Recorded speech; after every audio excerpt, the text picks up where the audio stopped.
Hi everyone, it's Mia. I haven't been here for a while to give you my weekly update.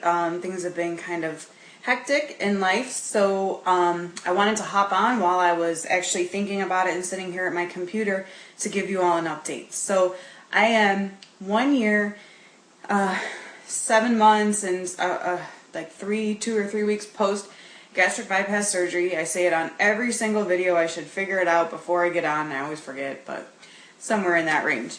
I'm also 9 weeks and 3 days pregnant. So my updates have started to become more of my pregnancy kind of diary, in conjunction with what I'm experiencing with my little stomach. So, like I said, 9 weeks, 3 days. The last time I was here was a couple days before I was due to go get my first ultrasound, and we did go do that, and I have a little picture to share. I don't know if you're gonna be able to see this like at all. Hold on a minute, let me take it out of this big thing. There, that's better. So there's baby. So it's really just a blob in this picture. There's not much to it, but there is a baby in there. And we got to see the heartbeat, which was really cool. I think when we went, I was like 7 weeks pregnant, so it was too early for them to listen for the heartbeat. So, but we got to see it, and it measured at 150 beats a minute, which was good. So it was really exciting. It made it really real that there's something in there. There's a little being in there. So being that I'm almost at 10 weeks, I get to schedule my appointment for my next ultrasound, which will be at 12 weeks.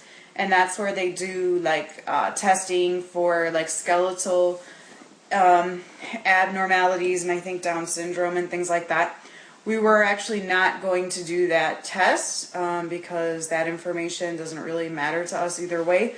But as I talked to the nurse at my OB, she really was like, you know what, I have kids, and I always did it because if you don't do that ultrasound, you don't get another one until like 18 or 20 weeks. And this one, they really go head to toe on the baby, and you see like every inch. And the baby at 12 weeks is fully developed, but it's tiny, like the size of, I think a little bit bigger than a lime, I think she said. So it's just cool to see this little thing, and it's a person, but it's like the size of a lime. So we decided to go ahead and do that.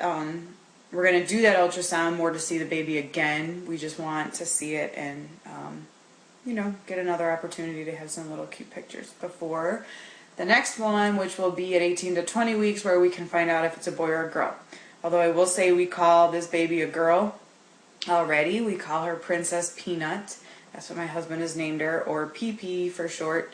So my husband's mom still calls him to this day, he's 40, the nickname that she had for him when she was pregnant with him. So I said, if history repeats itself, like in your family, this baby's going to be called Princess Peanut until she's 30, 40, 50, till we're no longer on the earth. So it's kind of funny. I'm like, I hope it's a girl. Because I guess we'll have to come up with another nickname if it's not. But we've done like all these old wives things to figure out if it's a boy or girl, and they all say girl. So we're hoping. My husband's hoping more for a girl. I'm hoping for, like everybody says, a healthy baby. I don't really care. So other than that, the past couple of weeks have been pretty hard for me. I'd say from 6 weeks until like Tuesday, Wednesday last week, I was very, very sick, which is part of the reason why I have not done updates, is I was miserable. I would get up, work, and go to bed, and take a nap on my lunch break every day because I work from home, so I'm a little more flexible. But I had morning sickness really, really bad. Never threw up, but was nauseous from the time I woke up till the time I went to bed, and even in the middle of the night when I would wake up, I'd constantly feel nauseous. So I was really miserable. That's let up, thank God, and now I'm just left with being really exhausted, and that's really all I can complain about. I was really tired, but nothing I can deal with being tired. It was the nausea 24/7 that was really, really like misery. I think I made a lot of my friends angry because I didn't talk to anyone for like 3 weeks, and I was like, I'm sorry, I don't want to talk to anybody at all. I just want to lay in bed and be miserable. That's what I felt like. So I'm glad I feel back to normal. Other than that, that's about it. Oh, my weight. I weighed myself this morning and I'm at 178.5. So I've lost since the last time I did a video a couple weeks ago, another 1.5 pounds. Total from when I got pregnant, I think I've lost 4 pounds, a little less than 4 pounds. So again, not trying to lose weight at all. I'm eating like I normally do. It's just, weight's coming off. The doctor did say that I should gain nothing my first trimester, and that's really what I'm trying to stick to. So, the week after Thanksgiving, when my first trimester is done, if I'm at the same from when I started, I'll be really happy because they recommend I gain 15 to 25 pounds, and I really want to stick to that. I worked way too hard to lose all my weight to just put it all back on when it's not necessary. I spoke to the physician's assistant at my surgeon's office on Friday. My OB wanted me to call. Even though they're in Florida and I'm in Pennsylvania, my OB still wanted me to call just to let them know that I am pregnant. I don't really know why, because even if there were problems, there's really not much they can do. But, I called. I like the PA a lot, so I don't mind calling to talk to him. And, he told me, he's like, you are eating for 1, not 2. Don't ever through your whole pregnancy think you're eating for 2, even when you get bigger. So he said, and I know this from the OB and from reading things, that the nutritional amount the baby needs is very minor. It's only, depending where you are in your trimesters, a couple 100 to 300 extra calories a day at the most, which is like a glass of milk and a cookie, or a glass of milk and some string cheese if you want to be good about it. So I'm really trying to keep that in mind. And honestly, I have his voice in the back of my head, you're eating for 1, you're eating for 1, which I have been doing, but I'm sure as I go along, it'll be more tempting. Right now, I'm just really not that hungry. I don't know if it's part of your first trimester that you're not hungry, or if that's just how I'm going to be the whole pregnancy. I don't know.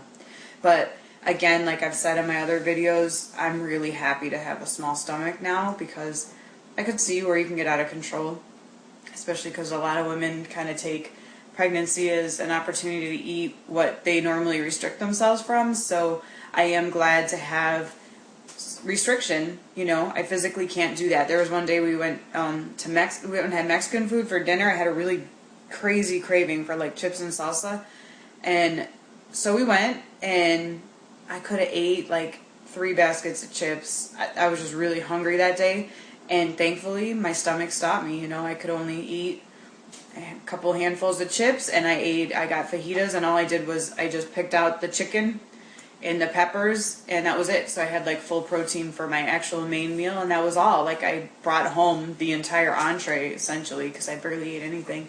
So that helps.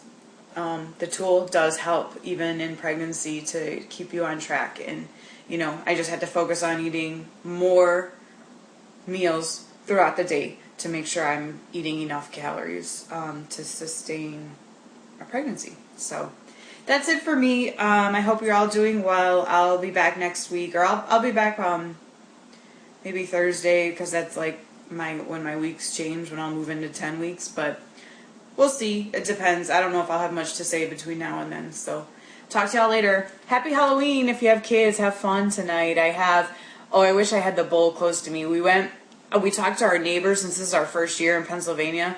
We live like in a neighborhood, and I thought, I gotta ask. I don't know if we're gonna have 5 kids or like 100. So I asked my neighbor, who's lived here forever, how many kids they had, and she said last year they had 120. She counted. So I bought like friggin' candy. It's been in our freezer. I just took it out now to thaw it out, so parents aren't like, why is this candy so hard, and not give it to their kids. So that's helped, having it not like be inaccessible in the freezer. Otherwise, I think I had like 12 bags of candy. And my husband's like, we have to buy the good candy. We have to be like the house that the kids like, you know, because my philosophy is buy the crap you don't want to eat and then you're not tempted. And he's like, no, we have to buy like Snickers and Reese's and Milky Way and all that crap, like my favorite. So I really hope we have 120 kids because my husband's in Mexico working and I don't want to be left alone with candy. Might just end up in the garbage if that's the case. Anyway, have a good day, guys. Bye.